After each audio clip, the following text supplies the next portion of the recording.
안녕하세요, 주눈사란입니다. 사실 유튜브에 보면은 월 1000만 원이 가능하다 뭐 이렇게 이야기하는 영상이 굉장히 많은데요. 그냥 월 1000만 원 이런 거 말고 이걸 좀 더 정확하게 숫자로 좀 계산을 해보려고 합니다. 제가 고등학생 수학을 한 10년 정도 가르쳤는데 전직 수학 강사로서 아예 수식을 좀 써가면서 현실적으로 이게 진짜 가능한지 그걸 좀 따져보려고요. 일단 나한테 뭐 월 1000만 원 이렇게 들어오는 걸 계산하려면 그 전에 뭘 해줘야 되는지 그걸 먼저 알아야 뭐 계산을 할 수 있을 것 같아요. 계산을 하려면 뭐 수식 같은 게 필요하잖아요. 그래서 제가 좀 생각을 해봤습니다. 만약에 내가 뭐 회사 없이 독립적으로 내 통장에 이 월 1000만 원이라는 게 찍히려면은 뭐 뭘 해야 될까? 그러면 일단 제가 든 생각은 뭔가 누군가를 뭐 A라고 해볼게요. 이 A라는 사람을 내가 이제 도와줘야 된다 이렇게 생각을 했습니다. 보통 내가 지금 뭐 무슨 능력이 없다 그러면 남을 도와주고 돈을 버는 게 가장 빠를 거잖아요. 그래서 그 다음 이제 드는 생각이 뭐였냐면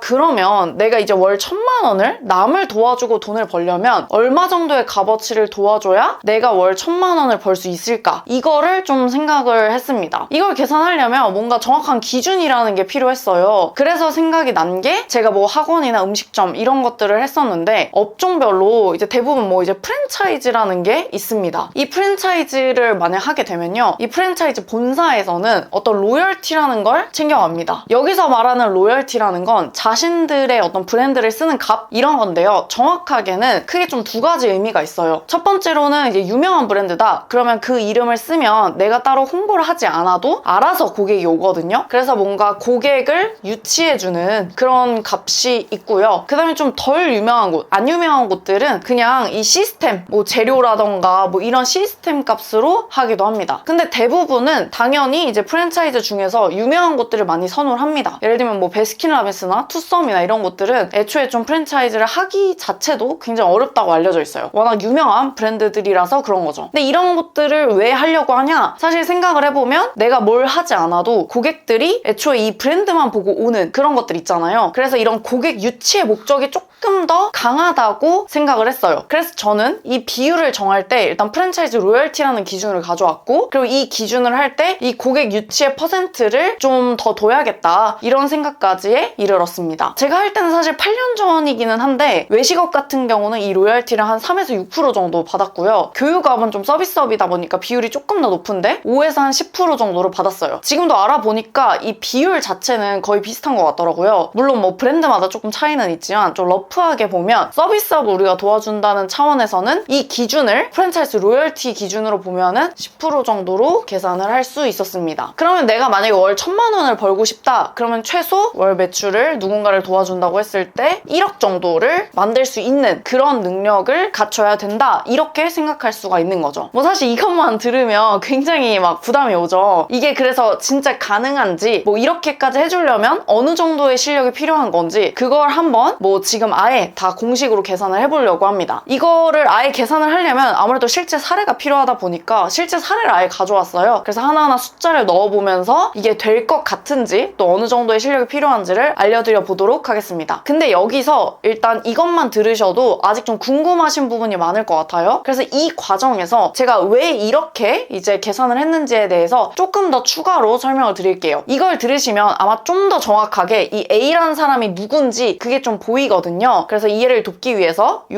내용을 조금 더 구체적으로 설명을 해보겠습니다. 일단은 제가 여기서 10%라는 수치를 얘기를 했어요. 근데 이걸 계산할 때 이제 두 가지를 기준으로 삼았죠. 일단 첫 번째는 제가 뭐 이 프랜차이즈 로열티라는 개념을 가져왔고요. 그 다음에 두 번째로는 여기서 이제 10%라는 어떤 수치를 좀 러프하게 가져왔습니다. 근데 이 두 가지 부분에 대해서 좀 동의하지 않으시는 분이 있을 수 있어요. 예를 들어 첫 번째로는 아니 나는 지금 아무것도 할 줄 모르는 그냥 뭐 일반 개인이잖아요 우리가. 근데 이걸 갑자기 프랜차이즈 본사 뭐 로열티 이런 개념하고 비교한다는 것 자체가 맞냐 뭐 이런 생각이 드실 수 있죠. 그리고 두 번째로는 로열티를 제가 10%로 잡았는데 아마 자영업을 해보신 분들이라면 아니 로열티가 무슨 10%나 하냐 뭐 이런 이야기들을 또 할 수가 있습니다. 그래서 첫 번째로 이 로열티를 왜 제가 이 기준으로 삼았는지와 그 다음에 두 번째로는 왜 이게 10%라는 수치가 되는지 이 두 가지를 얘기하면서 이 A라는 사람을 구체적으로 좀 찝어보도록 하겠습니다. 있습니다. 먼저 첫 번째로 프랜차이즈 로열티라는 기준을 제가 가져왔어요. 근데 이걸 왜 가져왔냐면 우리가 개인이긴 하지만 일단 기본 컨셉이 뭐였냐면 누군가를 도와주고 돈 벌자 이거였거든요. 그러면 여기서 이제 제가 든 생각은 뭐였냐면 도대체 누굴 도와주는 게 가장 좋을까? 그러니까 현실적으로 내가 아무것도 모르는 상태에서 1인이 혼자서 누구를 도와줘야 가장 가성비 있게 도와주고 그리고 나서 내가 돈을 받을 수 있을까? 라는 생각이 시작이었어요. 그리고 제가 내린 결론이 뭐였냐면 이제 자영업자였습니다. 자영업자. 왜냐면 지금 이 월 1,000만 원에 도전하는 나라는 사람은 이 나의 전제 조건은 아무것도 해본 적이 없고 그리고 지금 부업을 처음 시작하는 그런 사람이라는 가정이거든요. 그러면 여기서 가장 빠른 게 이미 사업을 하는 사람을 돕는 게 빠르다고 생각을 했어요. 저는 일단. 근데 여기서 사업 자체가 막 온라인이라던가 아니면 규모가 너무 크다던가 이러면 이것도 이제 막 시작하는 나 입장에서는 너무 부담스럽잖아요. 그래서 제가 여기서 말하는 자영업자는 조금 좁혔는데 어떤 자영업자였냐면 5인 이하의 자영업자, 쉽게 말하면 뭐 소상공인이라고도 부르죠. 소상공인을 이제 대상으로 잡았습니다. 근데 제가 학원, 음식점, 부동산 이런 여러 사업들을 했었는데 이걸 하면서 느낀 거는 그러니까 이런 소상공인 분들이 처음 고민하는 게 뭐냐면 시작할 때 뭘 하지? 라고 했을 때 고민하는 게 이 프랜차이즈라는 거예요. 처음 시작할 때는 아무래도 좀 리스크를 덜고 싶잖아요. 그래서 내가 창업을 해봐야겠다라는 생각이 들면은 처음 고민하는 게 프랜차이즈를 해야겠다라는 그게 시작이 되었기 때문에 제가 이제 프랜차이즈라는 걸 기준으로 가져왔습니다. 그럼 여기서 핵심은 자영업자 입장에선 프랜차이즈 하는 이유가 뭐라고요? 보통 리스크를 조금 줄이고 싶어서예요. 그럼 여기서 말하는 리스크가 뭐냐? 그게 뭐냐면 이제 오픈하자마자 이 고객을 어떻게 데리고 와야 하지? 라는 이 고객 유치에 대해서 예상이 잘 안 된다는 점이었어요. 그래서 이 프랜차이즈를 만약 하게 되면 그래도 뭐 프랜차이즈면 뭐 최소한 오지 않을까? 이런 생각이 있거든요. 뭐 저는 그랬습니다. 제가 뭐 음식점이랑 학원이랑 이런 것들을 했었는데 처음 내가 이제 시작을 해봐야겠다라고 생각을 했을 때 이 프랜차이즈를 고민을 했었어요. 그래서 실제로 뭐 프랜차이즈 박람회 같은 데를 가보거나 이러면서 여러 상담도 받고 실제로 뭐 계약까지도 하려고 했었습니다. 뭐 결국에는 안 하긴 했지만 어쨌든 이런 식으로 처음에 시작할 때는 프랜차이즈를 고민하게 되더라라는 거예요. 근데 이 프랜차이즈를 왜 고민하나를 생각을 해봤더니 이런 고객 유치에 대한 좀 부담이 있다 보니까 이 고객 유치를 좀 덜기 위해서 프랜차이즈를 해야겠다라는 생각을 제가 했었거든요. 그러다 보니까 내가 지금 5인 이하의 자영업자를 도울 건데 그렇다면은 어떤 걸 기준으로 삼는 게 가장 좋을까라고 생각했을 때 이 프랜차이즈가 생각이 났습니다. 그럼 이제 그 다음 단계가 뭐였냐면 내가 도와줄 대상이 5인 이하의 자영업자, 그러니까 이 소상공인이라는 이런 사람으로 정했는데 이 사람들이 왜 프랜차이즈를 고민한다고 했죠? 그게 바로 시스템이나 교재, 뭐 재료 이런 것들도 있죠. 근데 저는 결국 고객 유치가 가장 고민이 더 클 거라고 생각을 했어요. 그래서 여기서 내가 만약에 도와준다면 어떤 걸 도와주지? 라는 이제 고민을 했는데 그때 이제 생각을 한 게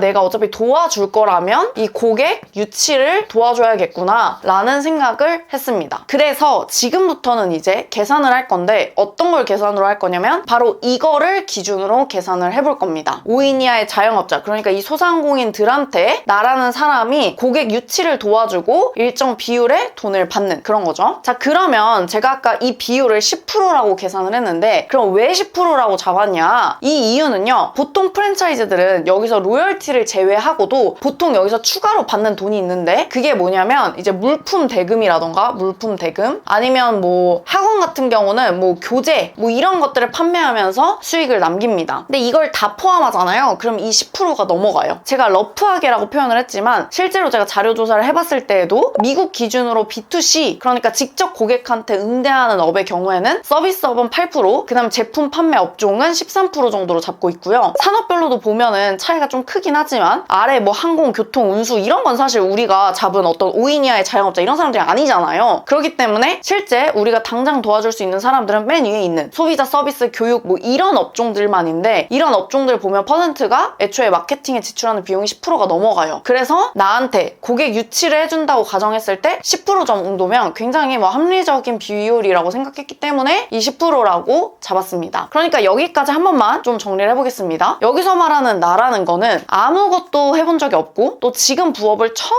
한다고 가정을 했을 때 가장 빠른 방법은 5인 이하의 자영업자, 소상공인을 도와주는 거다 라는 생각을 했고요. 저는 그 다음에 뭘 도와주지? 라고 했을 때 이 사람들이 가장 고민하는 건 결국에 고객 유치일 것이다. 왜냐면 대부분 다 프랜차이즈를 고민하는데 그 이유가 고객 유치이기 때문이다. 이런 생각을 했고요. 그럼 여기서 고객 고객 유치를 도와줬을 때 돈을 얼마 정도 받을 수 있지? 라고 했을 때 보통 이제 매출의 최대한 10% 정도의 수입을 받을 수가 있겠구나 라는 생각을 했습니다. 그럼 이제 나는 이 5인 이하의 자영업자 소상공인들에게 고객 유치를 도와주고 10% 정도의 수익을 받을 수 있다 라는 이런 완전 기본적인 식이 나오게 됐습니다. 근데 여기서 참고로 제가 여기서 뭐 5인 이하라고 말을 했는데 여기서 5인 이하는 꼭 뭐 5명 이하여야 한다 뭐 이런 거는 아니고요. 여튼 여기서 매출이 올라가면 당연히 규모가 커질 거 아니에요. 근데 여기서 뭐 막 여러 지점이 있고 막 뭔가 회사의 느낌이 나는 그런 게 되기 직전에 자영업자들을 말하는 거예요. 그러니까 여러분들이 이 소상공인이란 단어를 들었을 때 생각나는 어떤 규모들 있잖아요. 그런 규모들을 처음에 도와준다. 이렇게 생각하시면 될 것 같습니다. 그러면 매출은 이제 월 1,000만 원을 벌려면 10%라는 어떤 기준을 생각했을 때 월 매출 1억 정도까지를 만들어줄 수 있는 그런 능력이 나한테 이제 필요한 거죠. 근데 사실 이게 뭐 지금 제가 예시로 월 1,000만 원, 월 1억 이렇게 들었지만 사실은 이게 뭐 당연히 처음부터는 굉장히 부담스러운 금액이잖아요. 그래서 이거는 제가 이제 예시로 이렇게 말했기 때문에 이걸 설명을 드리는 거고 부담스럽다 하면 이 비율을 줄이면 됩니다. 예를 들면 내가 뭐 처음에는 당연히 뭐 월 50만 원 이렇게 시작을 할 수 있겠죠. 그럼 월 50만 원이라고 생각을 하면 10% 기준으로 봤을 때 월 매출 얼마 올려주면 돼요? 500만 원 정도 올려주면 됩니다. 뭐 이런 식으로 생각을 할 수 있기 때문에 그냥 이건 어떤 기준일 뿐이지 여러분들이 지금부터 제가 계산하는 식을 이렇게 숫자를 바꿔서 계산해 보시면 조금 더 나한테 맞게 해보실 수 있을 겁니다. 그러면 이제 지금부터는 뭘 고민해야 되냐면 내가 얼마를 벌겠다, 뭐 내가 월 1,000만 원 벌겠다, 월 50만 원 벌겠다 이게 아니고 내가 얼마 벌기가 아니라 뭘로 생각을 바꿔야 되냐면 월 매출 얼마 올려주기 라는 관점으로 바꿔야 내가 진짜 돈을 벌 수 있는지 이걸 계산할 수 있을 거잖아요. 그래서 지금부터는 목표를 다른 사람한테 이 정도의 매출을 올려주기 라는 걸 기준으로 말씀을 드려보겠습니다. 여기서 금액은 제가 제목에서 애초에 내가 월 1,000만 원을 벌 수 있을까? 라는 걸로 시작을 했기 때문에 매출은 월 1억을 기준으로 설명을 드리겠습니다. 그래야 10%를 했을 때 내가 월 1,000만 원을 벌 수 있기 때문에 이걸 기준으로 제가 이제 말씀을 드려볼게요. 그러면 이제 목표가 바뀌었죠? 우리의 목표는 어떤 자영업자를 월 매출 1억까지 만드는 겁니다. 이걸 한번 뭐 여기다가 좀 정리를 해가지고 봐보도록 할게요. 지금부터 우리의 목표는 뭐라고 했죠? 소상공인의 월 매출, 고객, 유치 뭐 이런 게 우리의 이제 목표가 되는 겁니다. 이게 돼야 이제 내가 1,000만 원을 벌 수가 있는 거죠. 근데 이렇게 들으시면 이제 처음부터 굉장히 우리 막막하잖아요. 저도 사실 이 식들로 이제 앞으로 제가 쓸 식들로 계산을 해보기 전까지는 이게 가능할까라는 생각이 있었어요. 그리고 이게 처음에는 이 식을 모르다 보니까 제가 생각한 만큼 사실 값어치를 좀 못해가지고 제가 받았던 돈을 돌려줘 보기도 했습니다. 근데 이걸 계산하고 나서부터는 사실 그런 일이 없었어요. 그리고 지금은 사실 정말 더 많은 매출을 이제 올려줄 수 있게 되더라고요. 이게 왜 가능했냐면 제가 지금부터 이제 공식을 쓸 건데요. 제가 지금 방금도 공식이란 표현을 썼잖아요. 이걸 왜 제가 공식이라는 표현을 쓰는 거냐면 여러 업체를 해보다 보니까 어느 정도 일정 시기 좀 수렴하더라 이런 것들이 있기 때문에 제가 공식이라고 표현을 쓴 거고요. 그리고 무엇보다 이 공식의 가장 큰 장점은 내가 혹시나 내가 받은 돈의 값어치를 못할 것 같잖아요? 그러면 애초에 이 공식에서 미리 신호가 옵니다. 그러니까 숫자들이 알려줘요. 이게 수학이랑 좀 똑같은데 우리가 수포자가 되는 이유가 뭐죠? 국어나 영어는 좀 뭐 대략 비슷하게라도 찍을 수가 있잖아요? 근데 수학은 만약에 식을 모른다? 그러면 계산 자체가 안 되잖아요? 혹은 예를 들면 뭐 풀어서 답을 냈어요. 근데 그 답이 막상 1, 2, 3, 4, 5 오지선다형에 내 답이 없거나 이러면 어떻게 돼요? 다 내가 풀 줄 아는데 틀렸다 이게 아니고 하다 보면은 아 이거 나 지금 풀 수 있겠다 없겠다 사실 뭐 문제를 한 1, 2초만 봐도 느낌이 오잖아요. 그것처럼 이 공식들도 보다 보면은 신호가 옵니다. 그래서 아 여기 업체 매출이 오르겠다 안 오르겠다 라는 신호를 내가 미리 알 수 있어요. 이게 저한테는 굉장히 좀 좋았던 점인 것 같아요. 그리고 무엇보다 여러분들이 수포자여도 이건 계산기로 계산을 할 수 있으니까 아마 들어보시면 하실 수 있을 거예요. 그럼 한번 이제 계산을 해보겠습니다. 우리의 목표가 뭐였냐면 소상공인이 월 매출 1억을 만들 수 있을 때까지 고객 유치를 도와주는 그런 거였어요. 그래야 내가 이제 월 1,000만 원을 벌 수 있다고 그렇게 말씀을 드렸죠. 그럼 여기서 이 고객 유치라는 단어를 조금 더 분류를 해야 될 것 같아요. 여기서 고객 유치가 크게 두 가지 의미가 있거든요. 일단 첫 번째로는 이제 양의 의미가 있고요. 그다음에 두 번째로는 어떤 가격적인 의미가 있습니다. 예를 들어서 우리가 고객을 더 많이 데리고 오는 일은 도와줄 수 있잖아요. 바로 그런 게 이제 더 많이 양의 부분의 이야기고요. 근데 사실 여기서 고객을 많이 데리고 와도 실제로 고객한테 얼마를 받을지는 우리가 정할 수는 없어요. 왜냐면은 뭐 우리 업체가 아니니까. 그래서 그 가게에서 얼마를 받을지 그 가격은 사장님이 정합니다. 그래서 일단 두 가지로 좀 분류를 해야 될 것 같아요. 그럼 여기서 이제 이 양과 가격을 조금 더 구체적으로 써서 우리가 관여할 수 있는 부분과 아닌 부분을 좀 구분을 지어드릴게요. 그리고 어떤 식으로까지 해야 우리가 10% 정도의 값어치를 인정받을 수 있는지 그게 이제 계산이 되거든요. 그걸 봐보겠습니다. 일단 이 가격과 양도 계산을 하려면 식이 필요해요. 근데 여기서의 식은 제가 이제 여러 업체를 하면서 알게 된 것들이 있기 때문에 그걸 기준으로 좀 말씀을 드릴게요. 일단 양에서는 맨 처음에 나오는 변수가 뭐냐면 잠재 고객 수라는 말이 있습니다. 이게 뭔 말이냐면 내가 마케팅하는 그 가게 있잖아요. 그 가게를 아는 사람들의 수다 이렇게 생각하시면 돼요. 예를 들어서 뭐 내가 마케팅을 도와주는 게 블로그나 뭐 플레이스 이런 게 있다고 해볼게요. 그러면 블로그나 플레이스에 방문하는 사람 수 있잖아요. 그걸 관리자 페이지에 가면 볼 수 있는데 이 숫자를 이제 잠재 고객 수라고 말을 합니다. 그리고 그 다음에는 뭐가 있냐면 이제 실제 고객 수. 실제로 내가 마케팅하고 있는 그 가게를 안다고 해서 모든 고객이 그 가게를 방문하는 건 아니겠죠. 그래서 잠재 고객 중에서 몇 명이 실제 고객이 되는지 이것도 굉장히 중요합니다. 이거는 플레이스 같은 경우는 뭐 예약 기능을 할 수가 있고 또 채팅으로도 연결을 할 수가 있는데 그런 수를 보면서 측정할 수가 있어요. 그 다음에는 이제 재방문 비율이라는 게 나옵니다. 이건 말 그대로 그냥 재방문을 얼마나 하냐 이런 이야기예요. 근데 이건 이제 업종마다 재방문 기간이 조금씩 다른데요. 학원 같은 경우는 등록을 한다고 해서 뭐 한 달만 다니는 건 아니잖아요. 몇 달을 다니기 때문에 그런 경우는 이제 재방문 비율이 굉장히 높겠죠. 이런 식으로 업종별로 재방문 비율을 측정하고 그 다음에 이제 적을 수가 있습니다. 그리고 마지막으로는 이제 충성 고객 수라는 말이 있어요. 이 충성 고객 수는 뭐냐면 쉽게 생각하면 이제 단골이에요. 구체적인 뭐 예시로 말하자면 보통 자영업에서는 CRM이라고 해서 고객한테 카톡을 보낸다거나 문자를 보낸다던가 뭐 이런 거를 하는데 그런 걸 했을 때 반응 오는 명수라고 생각하시면 됩니다. 이제 여기까지가 이제 양에 대해서 적을 때 우리가 써야 되는 어떤 숫자들이에요. 공식 같은 거죠. 그 다음에 이번에는 이제 가격을 봐볼게요. 가격은 보통 이제 마케팅을 해주는 우리 입장에서 건들기는 어려워요. 왜냐면 뭐 사장님들이 얼마를 받을지 정하는 거기 때문에 우리가 건들진 않지만 근데 여기서 이제 딱 하나 우리가 사장님과 이야기해야 될 게 있는데 그게 바로 뭐냐면 이제 미끼 상품이라는 겁니다. 보통 고객을 유치할 때는 미끼 상품이라는 게 있어야 돼요. 근데 이게 뭔가 미끼라는 이 억양이 조금 좋은 말이 아니다 보니까 굉장히 기분 나빠하시는 분들도 있는데 사실 여기서 말하는 어떤 미끼라는 의미는 고객을 낚는다, 호구 잡는다 이런 의미는 아니에요. 그냥 이해가 쉬우라고 미끼 상품이란 단어를 쓴 거지 사실 여기서 말하는 미끼라는 거는 어떤 호구를 잡는 그런 것들이 아닙니다. 여기서 말하는 미끼란 뭐냐? 이 미끼는 고객들이 가장 많이 반응하는 그 상품이 뭐냐라는 거예요. 그러니까 내가 마케팅해주는 그 회사를 체험해 볼 수 있는 그런 게 뭐냐는 거죠. 예를 들어 요즘 학원 같은 경우는 뭐 시범 수업을 해본다던가 뭐 이런 것들을 말하는 겁니다. 이렇게 이제 사장님과 미끼 상품을 정하게 되면 그 다음에는 이제 뭘 하냐면 이렇게 미끼 상품 그러니까 뭐 체험 수업을 해봤어요? 그럼 그걸 겪어본 사람 중에서 이 수업이 마음에 드는 사람이 있을 거잖아요. 그러면 이때 내가 마케팅하고 있는 이 학원이나 가게들의 상품을 결제를 하겠죠. 그러면 여기서 뭐 이제 저렴한 가격도 있을 거예요. 그걸 우리가 이제 최소 가격 상품이라고 하는데 최소 가격이 있을 거고 또 이제 비싼 가격도 있겠죠. 최대 가격도 있을 겁니다. 여기부터 이제 우리가 정하는 게 아니고 사장님이 정해놓은 그 금액을 그냥 이런 식으로 정리만 해놓는 거예요. 그리고 이게 나오면 마지막에 이제 뭐가 계산을 할 수 있냐면 평균 객단가라는 거를 계산을 할 수가 있습니다.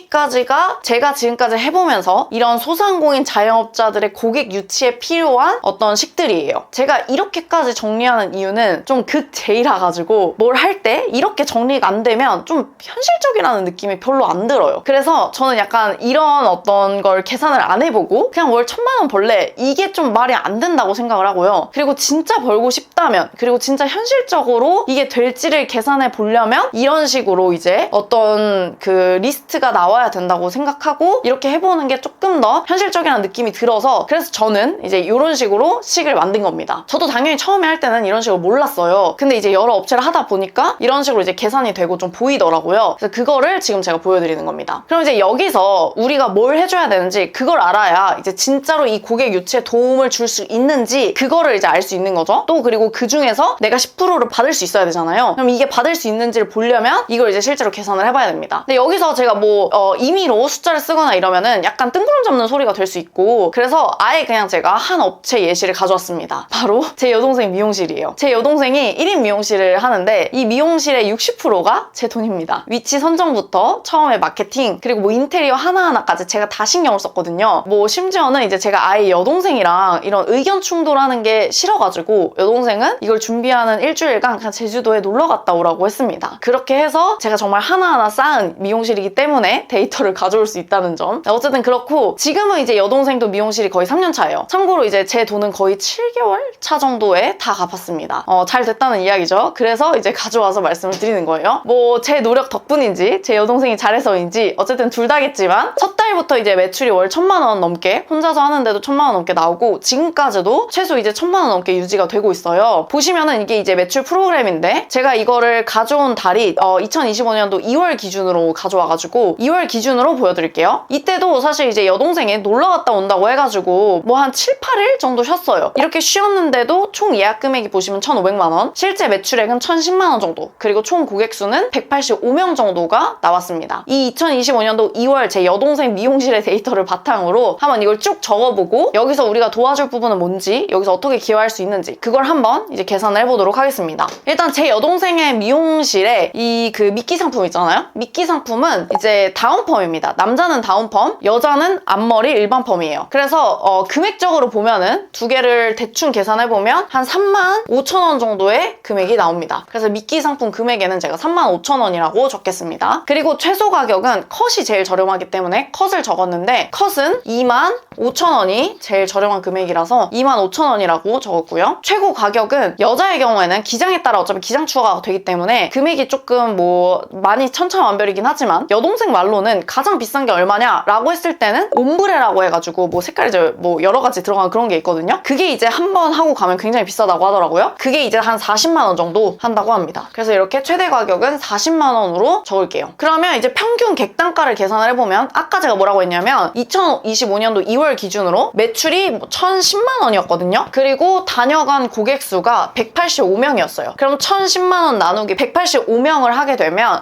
객단가는 이제 54,000원 정도라는 숫자가 나옵니다. 그래서 이런 식으로 이제 가격은 제 여동생 기준으로 쓸 수가 있어요. 그럼 이번에는 이제 양을 한번 봐보도록 하겠습니다. 일단 잠재 고객 수는 초반에 제가 제 여동생 블로그를 좀 해놨고요. 그리고 지금은 이제 플레이스 광고를 돌리는 형태로 하고 있는데요. 그래서 이 잠재 고객 수는 플레이스 이제 방문자 수로 한번 봐볼게요. 2025년도 2월 기준으로는 이 방문자 수가 총 1,579회가 됐습니다. 일평균으로 보면 약 56회 정도 나왔어요. 사실 정확하게는 이걸 이제 잠재 고객으로 분류하지는 않아요. 원래는 이제 블로그라면 내가 써놓은 블로그 전체 글이 있겠죠? 그거에 이번 달 조회수라던가 뭐 이런 식으로 부르는데요. 일단 제가 이제 딱 한 달을 기준으로 잘라야 되니까 그래서 이제 플레이스 그냥 방문자 수를 기준으로만 이렇게 이제 적어놨습니다. 그리고 이제 실제 고객을 봐야 되는데 실제 고객은 2025년도 2월에 다녀간 고객을 봤더니 아까 이제 185명이었어요. 그래서 185라고 적고요. 이번에 이제 재방문 비율인데 지금 프로그램에 등록되어 있는 걸 보니까 그러니까 이제 한 번이라도 제 여동생 미용실에 왔다 간 사람 명수를 프로그램이 체크를 해줬는데 그게 총 몇 명이냐면 1,271명이었어요. 근데 이 중에서 실제 최근 3개월간 방문한 사람들을 보면은 이제 한 433명 정도가 나옵니다. 그러면은 이제 뭐 재방문 비율로 따지면 한 34% 정도? 그 정도 됩니다. 그래서 그냥 재방문 비율은 34%로 두겠습니다. 충성 고객 수는 사실 뭐 이제 자영업자 같은 경우는 딱 정확하게 계산하기가 좀 어렵기 때문에 애매하니까 일단은 비워두겠습니다. 뭐 이런 식으로 그러면은 가격과 양을 이제 체크를 할 수가 있는 거죠. 사실 이게 제 여동생 미용실을 가지고 했는데 미용실 마케팅은 초보자분들이 잘 하진 않아요. 근데 이제 규모적으로 보면은 이렇게 제 여동생처럼 1인이나 혹은 이제 소상공인 정말 5인에서 10인 이하 이런 규모를 하기 때문에 규모 정도로 보면 딱 이 정도가 우리가 도와줄 자영업자들의 현실이다. 이렇게 보시면 될 것 같습니다. 여기까지만 사실 이해를 하셔도 하나의 희소식이 있어요. 그게 뭐냐면 실제 자영업자 분들하고 이야기를 해보잖아요. 그러면 이 정도로 해놓은 사람이 거의 없습니다. 제 여동생처럼 이렇게 뭐 이제 데이터를 다 가지고 있는 경우가 거의 없어요. 제가 여동생한테 창업할 때부터 꼭 해야 된다고 강조를 했거든요. 왜냐면 이제 마케팅을 하다 보니까 제가 이제 이런 것들이 없으면은 뭘 하기가 어려우니까 그래서 여동생이 해놓은 거지 만약에 아니었다면 이렇게 해놓기가 어려웠을 거예요. 그래서 이 소식은 사실 이것만 제대로 우리가 체크를 해서 관리를 해줘도 고객 유치가 됩니다. 왜냐면 이것만 정리를 해도 뭐가 부족한지가 사실 보이거든요. 그래서 그거를 이제 보고 말해줄 수 있으면 그것만 해도 사실 값어치를 한다. 여튼 그렇고요. 그럼 이제는 좀 더 구체적으로 우리가 뭘 도와줘야 하는지, 그리고 매출이 실제로 올라가는 과정에서 필요한 식을 좀 계산을 해보도록 하겠습니다. 제가 이게 사실 순서대로 적어 놓은 건데요. 월 매출은 이 순서 그대로 거의 나오게 됩니다. 일단 처음에 내가 마케팅하고 있는 그 가게를 알아야 실제로 방문을 하건 말건 할 거잖아요. 그래서 이 잠재 고객 수가 시작입니다. 뭐 당연하겠죠? 그리고 여기서 어떻게 마케팅을 했느냐에 따라서 이 비율이 좀 달라져요. 여기도 보면 지금 1579에서 185명까지 간 이 퍼센트 비율이 있을 거잖아요. 이 비율을 높여주는 것. 그게 어떻게 보면은 마케팅을 하는 사람의 역할입니다. 어쨌든 뭐 이런 비율이 있을 거고요. 그 다음에도 보면은 재방문 비율이라는 게 있는데 방문한 고객 중에서 얼마나 만족했냐에 따라서 또 이 비율이 제 여동생은 34%지만 비율이 뭐 늘어날 수도 있겠죠. 근데 이게 고객수, 실제 고객수가 늘어나면 늘어날수록 당연히 재방문 비율은 조금 줄어들 수밖에 없어요. 근데 여기서 가능한 한 얼마나 덜 줄어들게 하냐, 이거에 따라서 매출이 또 방어가 됩니다. 여기까지가 고객이 이제 내 마케팅하는 그 가게를 알게 되고 방문하고 매출이 나오게 하는 그런 어떤 과정이에요. 그러면 일단 고객이 뭐 오겠죠? 예를 들면 내 가게를 알게 되는 고객의 양이 이만큼이라고 하면 그 중에서 실제로 알게 되는 사람, 또 방문하는 사람, 재방문 비율, 충성 고객 수 하면 이런 식으로 이제 쭉 걸러질 겁니다. 요만큼 인원이 남겠죠? 그러면 이렇게 쭉 걸러져서 실제로 이 가게를 방문하는 사람들이 있을 거예요. 그럼 이 사람들은 방문을 해서 뭐 무료로 하던 아니면 뭐 결제를 하던 하겠죠? 처음에 방문한 고객은 예를 들면 뭐 미끼 상품을 접했다고 해볼게요. 뭐 아까 말한 학원에서 체험 수업을 해본 거예요. 그럼 거기서 마음에 든 사람 중 또 일부가 어떻게 되겠어요? 뭐 만약에 이 정도 인원이라고 했다면 어느 정도 날라가고 일부가 또 최소 가격을 할 거고 또 그중 일부가 조금 더 비싼 것들을 구매를 할 겁니다. 그리고 마지막으로 이걸 바탕으로 어느 정도 평균 객단가가 나오는 그런 식으로 계산이 됩니다. 근데 이 비율 있잖아요. 이 비율이 대부분 내가 마케팅하기 전에 그 업체에서 어느 정도 유지되는 비율이 있을 거예요. 그러니까 예를 들면은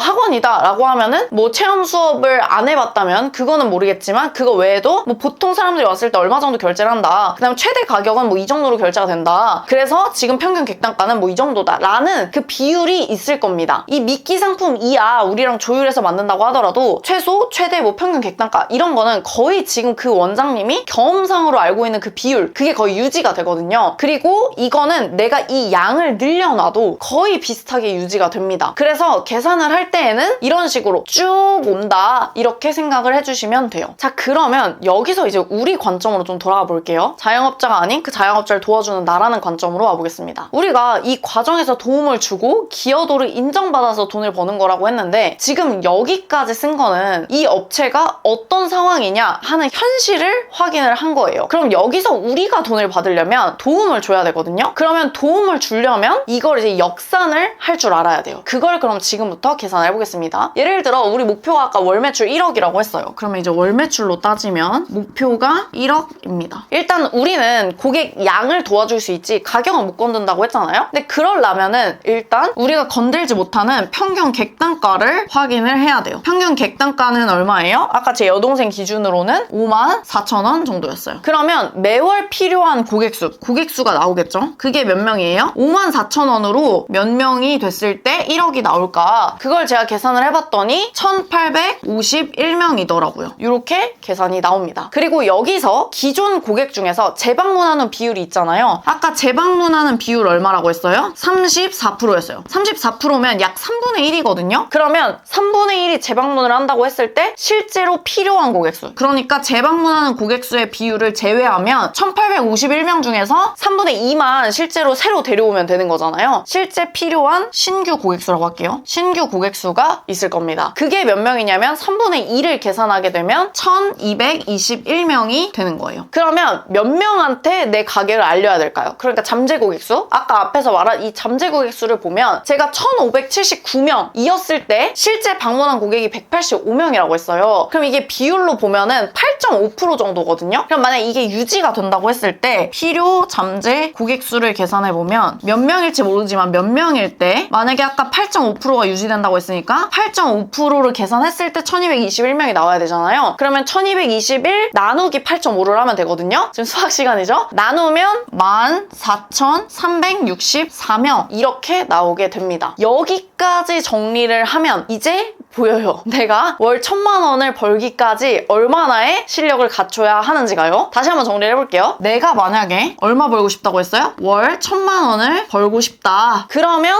남을 도와줘야 되는데 이 남이 누구다?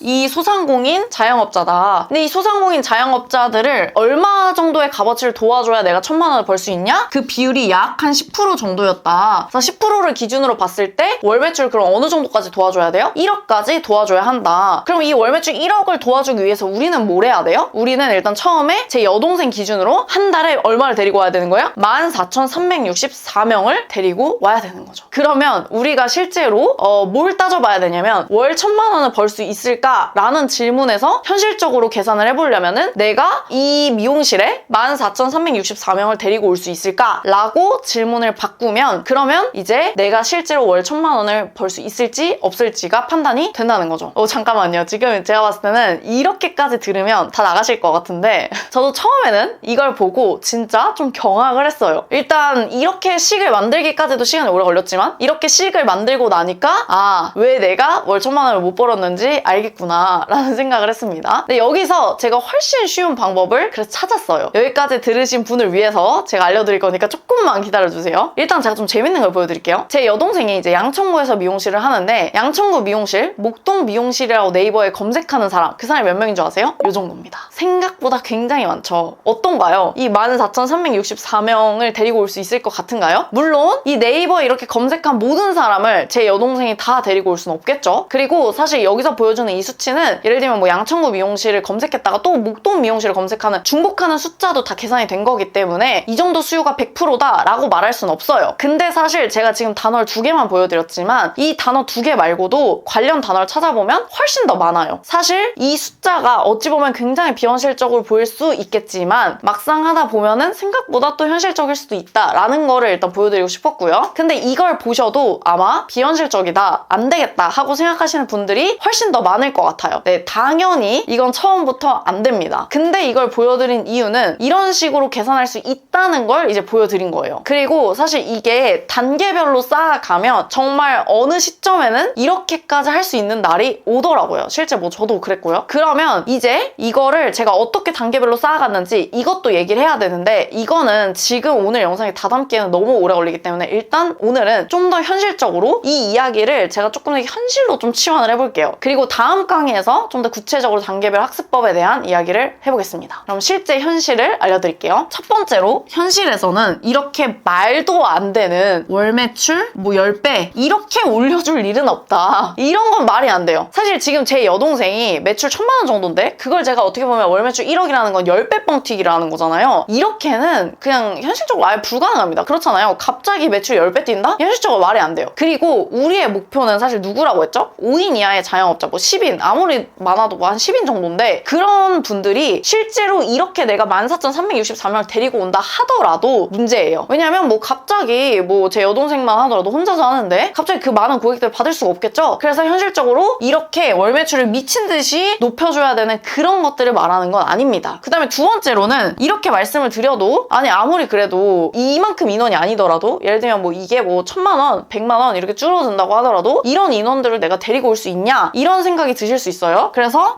뭐 이 인원, 그러니까 잠재 고객 수의 인원을 나라는 사람이 나 지금 완전 초보자인데 내가 데리고 올 수 있냐? 뭐 이런 문제가 생길 수 있겠죠? 당연히 이게 제일 걱정되는 부분이실 거고 저도 그랬어요. 근데 이게 매출을 올려준다는 말이 굉장히 좀 부담스럽고 또 뭔가 사람 몇 명을 데리고 와야 된다 이런 말이 뭐 지금 나 혼자도 먹고 살기 힘든데 힘들잖아요. 근데 이거는 내가 데리고 와야 된다 이런 개념으로 접근을 해서 그래요. 이게 아니고 내가 데리고 오는 게 아니고요. 정확하게는 내가 마케팅하고 있는 회사가 있으면 그 회사의 고객이 모여있는 곳으로 내가 가는 거예요. 아까 제가 보여드렸죠? 네이버에 이미 모여 있습니다. 그래서 여기서 핵심이 고객이 모여있는 곳이 어딘지 그걸 아는 거고요. 내가 데려오는 게 아니고 사람들이 고객들이 모여있는 곳을 알고 그곳을 찾아서 내가 마케팅하고 있는 가게를 알려주는 그런 겁니다. 보통은 여기서 이제 자영업자들이 블로그나 플레이스로 하거든요. 블로그로 고객들이 모여있는 곳을 알고 거기에다가 내가 마케팅하고 있는 가게를 알려준다, 이런 개념이에요. 그래서 내가 데리고 온다, 이게 아니고 뭐예요? 찾아간다, 모여있는 곳으로 찾아간다라는 개념이다. 이거는 조금 더 실제로 배우시면 이제 부담감이 많이 줄어드실 겁니다. 그 다음 세 번째로는 뭐 이런 말씀을 하실 수 있을 것 같아요. 제가 막 공식이다, 자꾸 숫자다 이런 얘기를 하다 보니까 저 수포자인데 이거 어떻게 계산을 매번 하냐, 이런 생각이 드실 수도 있을 것 같아요. 근데 저도 지금 이거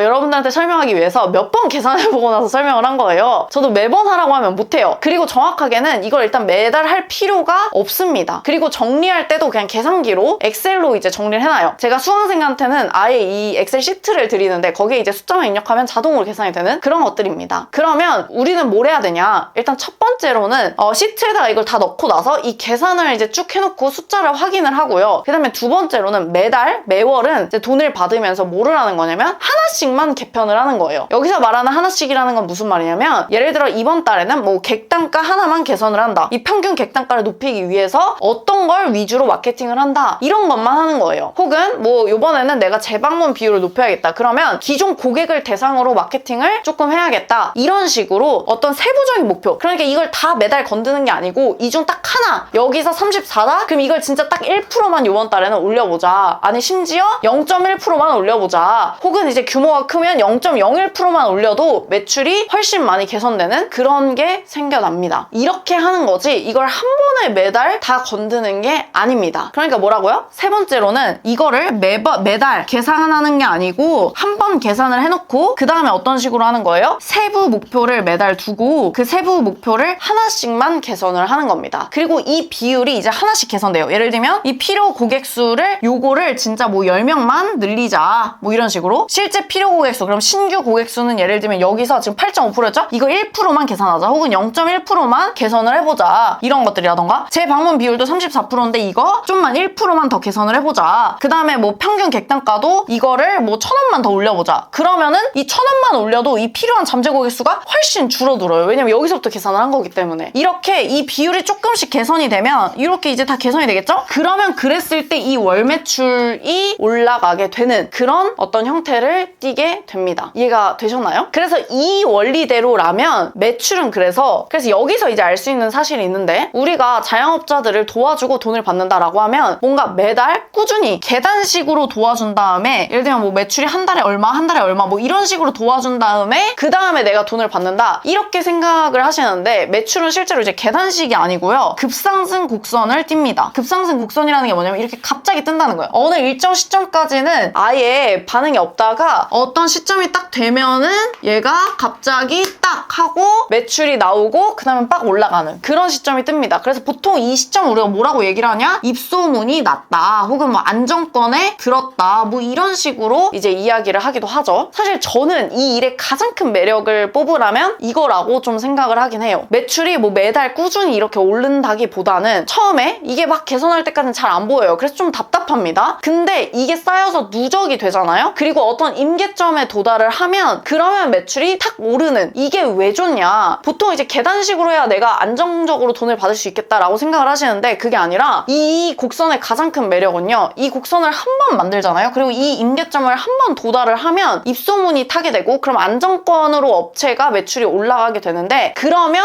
핵심은 내 수입도 안정권이 되더라라는 거예요. 물론 이게 뭐 이렇게 들으시면 이 임계점을 만드는 게 쉽지 않다고 느끼실 수도 있어요. 맞아요. 일단 쉽지 않습니다. 그리고 솔직히 이게 나만 잘한다고 되는 것도 아니에요. 그래서 제가 쓰는 방법이 있는데, 그러니까 이렇게 만들어야 내 수입도 안정권이 되는 거라서 이게 좀 좋기는 한데, 문제는 이렇게까지 만드는 데 있어서 나만 노력한다고 되는 게 아니다. 그럼 어떻게 하는 게 좋냐? 바로 다섯 번째, 분산 투자를 하시면 됩니다. 여기서 말하는 분산 투자가 뭐냐? 우리가 왜 뭐 주식이나 부동산 이런 것도 하나에 몰빵하는 것보다는 여러 개로 나눠서 하는 게 좋잖아요. 이것도 마찬가지예요. 우리의 이 도움도 한 업체만 하는 게 아니고 여러 업체를 하면은 분산 투자가 됩니다. 심지어 여기서 만약에 이 여러 업체가 업종이 통일이 된다, 그러면 이 임계점을 만드는 데까지 어느 정도 공식이 있기 때문에 그걸 좀 따라하게 되고, 또 이 식을 계산하기가 같은 업종이면 훨씬 편하거든요. 그래서 그거를 하게 되면 속도도 빨라지고 분산 투자도 되는 거죠. 그리고 분산 투자는 딱 이런 개념만 있는 게 아니에요. 두 번째 분산 투자 개념이 있는데, 그게 뭐냐면 단순히 업체를 여러 개를 만든다는 의미도 있지만 마케팅 자체도 분산 투자를 할 수가 있어요. 그러니까 내가 이 업체를 도와주는 이 방식도 좀 분산 투자를 할 수가 있는데, 예를 들어 우리가 뭐 한 달에 블로그 같은 경우도 하나만 써주는 게 아니거든요. 평균적으로 매월 최소 6건에서 8건 정도를 써줍니다. 그러면 그 글들이 다 합쳐서 성과를 만드는 거거든요. 이런 식으로도 사실 글 하나하나에 나는 분산 투자를 하는 거예요. 왜냐면은 글 하나를 내가 조금 잘 못 쓰더라도 다른 거에서 보완을 할 수가 있는 거죠. 또 이게 블로그뿐만 아니라 보통 이제 자영업자들은 블로그랑 플레이스 이렇게 두 가지를 같이 하는데, 그러면 이제 블로그 자체적으로도 마케팅이 되지만 플레이스도 또 자체적으로 마케팅을 하거든요. 그럼 블로그도 마케팅하고 플레이스도 마케팅하고 블로그 안에서도 1, 2, 3, 4, 5, 6 뭐 이런 글들이 각자 마케팅을 하게 되잖아요. 이런 것들이 싹 다 합쳐져서 이 매출이라는 성과 혹은 이런 객단가나 고객수 이런 것들의 성과로 나타나게 되는 거예요. 그래서 내가 혹시나 한두 개 실수하는 거는 만회할 기회가 충분히 있다는 거죠. 그리고 제가 아까도 말씀드렸지만 이 시기에 가장 좀 좋은 점이라고 하면 이걸 미리 알 수 있다는 거예요. 왜냐면 이런 숫자가 제가 오늘은 이제 한 달 기준으로 말씀드리긴 했지만 사실 이건 한 달 기준이라는 게 제가 합쳐져서 그렇지 하루 단위로도 할 수가 있거든요. 하루 단위로 이 숫자들을 보게 되면은 아, 얘가 지금 개선이 되고 있구나 아니구나라는 걸 확인할 수 있고, 그럼 미리 월 매출이 얼마 정도 나올 거다라는 거를 몇 달을 하다 보면은 감이 올 수가 있습니다. 여기까지 해서 내가 진짜 월 1000만 원을 달성하기 위해 필요한 실력에 대해서 이제 나열을 좀 해봤는데 어떠신가요? 내가 뭔가 할 수 있을 것 같다, 없을 것 같다 이런 생각이 뭐 어느 정도 드실 것 같아요. 근데 여기서 할 수 있다는 생각이 들어도 보통 이제 두 가지 정도 질문을 많이 하셔가지고 이 두 가지 질문에 대해서도 좀 이야기를 하고 마무리를 하도록 하겠습니다. 일단 첫 번째로 많이 질문하시는 게, 이렇게 내가 힘들게 노력을 해놨는데 우리가 아까 10%를 받기로 했는데 이 금액을 안 주고 튀면 어떡하냐, 날 버리면 어떡하냐 이렇게 여쭤보시는 분들도 굉장히 많더라고요. 이거는 사실 제가 아예 영상으로 하나를 좀 다룰 건데요. 우리가 지금 쓰는 전략이 이제 남을 도와주고 나서 그중 일부의 돈을 받아서 돈을 번다 이런 개념이다 보니까 매출이 오르는 것 자체도 중요하지만 이 매출을 오르는데 나의 어떤 기여도라는 게 있을 거잖아요. 이 기여도를 높이는 것도 굉장히 좀 중요하거든요. 근데 이것도 몇 가지 전략이 있기 때문에 이거는 아예 영상으로 좀 다뤄보도록 하겠습니다. 그다음에 두 번째로는 이렇게 쭉 들으신 다음에 하시는 항상의 질문이 있어요. 그게 뭐냐면 자영업자가 이거 다 듣고 직접 하면 되지 않나요? 라는 질문입니다. 근데 뭐 이 영상을 보시는 분이 자영업자고 이걸 다 보고 나서 스스로 할 수 있다 그러면 하시면 돼요. 근데 우리가 목표로 하는 건 뭐였죠? 아까 5인 이하 소상공인이었잖아요. 예를 들어 뭐 학원 원장이라고 하면 자신이 학원 수업을 하면서 이것도 해야 되는 거예요. 근데 이게 제가 자영업을 해본 입장에서 현실적으로 거의 불가능합니다. 뭐 이게 가능하다 그럼 진짜 그분이 대단하신 건데 그건 진짜 몇 안 될 거예요. 그리고 일단 우리가 여기서 목표로 하는 금액이 10%였잖아요. 이 10% 정도의 비용으로 이 정도까지 해준다? 그러면 막히는 게 무조건 낫긴 하거든요. 이건 자영업을 해보신 분이라면 무조건 공감을 하실 거예요. 하고 싶어도 못해요, 이렇게까지. 진짜 그거 운영하는 것만 해도 진짜 힘들기 때문에 저는 못했는데 뭐 이거 하실 수 있는 분이 있을지 모르겠어요. 어쨌든 그렇습니다. 오늘 여기까지 해서 이제 수학 강사 경력을 살려서 제가 수학적으로 실제로 내가 돈을 벌기까지 필요한 능력에 대해 좀 알아봤는데요. 제가 사실 이 영상을 찍은 계기가 있는데 저도 그렇지만 처음에는 막 사람들이 뭔가 월 1000만 원 버는 게 쉽다고 말하니까 진짜 쉬운 줄 알았거든요. 근데 이게 막상 해보니까 진짜 너무 힘들더라고요. 그리고 그렇게 벌기까지 필요한 노력이 좀 과소평가되는 경향이 좀 있어요. 그래서 사실 오늘 제가 일부러 이 매출 1억이라는 수치를 좀 크게 잡은 거거든요. 과하게 보이게 한 거예요. 왜냐면 이 정도의 노력까지를 할 수 있는 분이어야 저는 좀 가능할 거라고 봐가지고, 그래서 이 정도 노력이 필요하다라는 거를 노력을 좀 과장하기 위해서 이렇게 월 매출 1억으로 보여드린 것도 있습니다. 물론 지금 제가 한 이야기가 너무 이상적이다 라는 생각이 드실 수 있어요. 이렇게까지 뭐 현실적으로 계산이 될까? 이런 뭐 생각이 드실 수도 있죠. 맞습니다. 실제로 현실에서 이렇게 딱 떨어지긴 안 나와요. 근데 오히려 그래서 더 좋을 때가 많더라고요. 왜냐면 현실 세계에서는요 이렇게 딱 안 떨어지고 운이 좋게 비율이나 수가 훨씬 올라가기도 해요. 근데 재밌는 건 그 비율이 또 1년, 2년 이렇게 쌓이다 보면은 그것도 비슷하게 수렴한다는 거죠. 이게 마치 함수랑 좀 비슷한 건데요. 제가 이게 지금까지 이런 걸 공식에다 표현한 이유도 사실 이게 거의 수학이랑 좀 비슷하다고 생각을 하거든요. 뭐 갑자기 수학 얘기를 해서 좀 짜증나실 수도 있겠지만 잠깐만 들으시면 이해가 되실 거예요. 뭐 예를 들면은 함수식 중에 가장 쉬운 게 뭐 y는 x 더하기 1이다. 그럼 이게 무슨 말이냐면은 x에다가 1을 넣잖아요? 그럼 y에 2가 나온다. 그럼 x에 2를 넣으면 뭐예요? 2 더하기 1은 3이니까 3. 뭐 이런 식으로 계산이 되잖아요. 이런 것처럼 보통 자영업자는 자기 업체마다의 식이 있어요. 몇 명이 이 가게를 알았을 때 몇 명이 실제 고객이 된다. 그래서 제가 아까 여기서도 말했는데 사람들을 데리고 왔을 때 이 미끼 상품에서 최소 가격, 최대 가격, 평균 객단가라는 요 식은 거의 유지가 된다고 얘기했잖아요. 이게 이제 이런 함수식 같이 있다는 거예요. 근데 보통의 자영업자들은 본인의 가게의 식을 몰라요. 저도 몰랐고 그래서 잘 안 됐고 그래서 우리는 이걸 찾아주고 돈을 버는 거예요. 그리고 이걸 정리해 놓고 그 다음에는 이 숫자 아까 뭐라 했죠? 이 식이 확정이 되면 그 뒤로는 x에 숫자만 넣으면 y 값이 이제 정해지거든요. 이게 1, 2년 정도 지나면 이 숫자가 다 정해져요. 여기서도 아까 말씀드렸죠? 제 여동생도 뭐 이 비율이라던가 이 비율이 어느 정도 정해집니다. 그러면 그 뒤로 우리가 해야 될 일은 뭐냐면 이 숫자 여기 x에 어떻게 해야 늘릴 수 있는지, 그러니까 이 잠재 고객수를 어떻게 늘릴지, 이걸 어떻게 개선할지 이것만 고민을 하는 거예요. 뭐 이렇게 말하면 좀 어렵긴 한데 실제로는 이 모든 걸 다 블로그 하나만으로도 이런 걸 다 만들고 할 수가 있어요. 그 능력까지를 갖춰야 돈을 벌게 되는 것 같더라고요. 제가 해보니까. 여기까지 해서 제가 이제 좀 더 진짜 월 1,000만 원을 벌 수 있을까라는 주제를 가지고 좀 더 구체적으로 얘기를 하고 어떻게 돈을 벌어야 되는지, 또 실제로 제가 어떤 과정을 거쳐서 돈을 벌게 됐는지까지 이야기를 드렸는데요. 그럼 이제 여기까지 들었을 때 나는 이제 단계적으로 좀 배워봐야겠다 하는 분들이 계실 거잖아요. 그래서 다음 시간에는 이걸 이제 단계적으로 배우는 방법을 알려드리겠습니다. 여기서 말하는 단계적이라는 거는 오늘처럼 막 월 매출 1억 이런 거 말고 진짜로 이제 5인 이하 소상공인의 매출을 올려줄 수 있는, 그래서 내가 벌 수 있는 그 현실적인 금액, 그거를 좀 정리를 해볼게요. 저는 지금도 이제 이런 마케팅 대행 부업을 하고 있는데요. 제가 어떻게 컸는지 궁금하신 분은 제가 겪은 시행착오를 엄청 길게 한 5편짜리 입문서로 적어놨는데 아래 고정 댓글에 신청을 하시면 보실 수 있으니까요. 그걸 보시면 조금 더 해보실 수 있을지 없을지 판단이 되실 것 같습니다. 그러면 다음 영상에서 만날게요. 안녕.